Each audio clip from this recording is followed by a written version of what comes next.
Hi, I've been challenged by Ivan Cox to do a Bible study. The verse I've been challenged with is Matthew 16:24.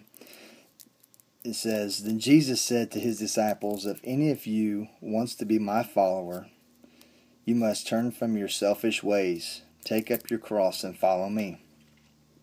Well, first of all, Jesus here is teaching his disciples about giving and what it's going to take of this attitude that he had.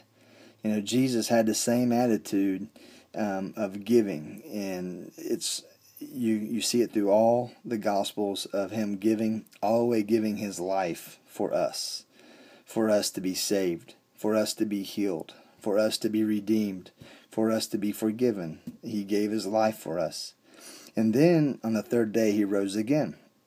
And so Jesus not only taught this, but he lived it out to the very end until he gave his life. And so I'm also reminded of Philippians chapter 2, verse 3 through 8. It says this, "Do nothing out of selfish ambition or vain conceit. Rather, in humility, value others above yourselves, not looking to your own interests, but each of you to the interests of the others. In your relationships with one another, have the same mindset as Christ Jesus, who, being in very nature God, did not consider equality with God something to be used for his own advantage.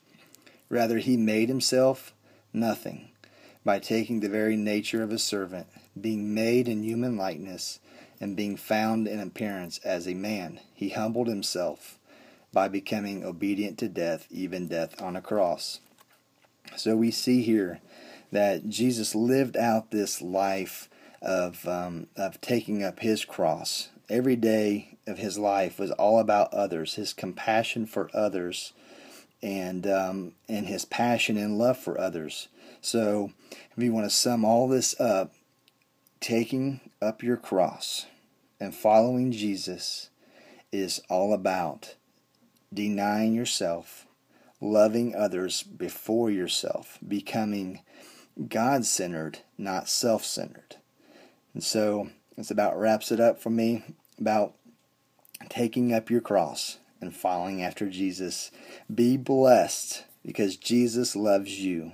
I want to challenge Brent Hemorrhage to the next Bible study of John, the Gospel of John 3:17. God sent his Son into the world not to judge the world, but to save the world through him. Be blessed.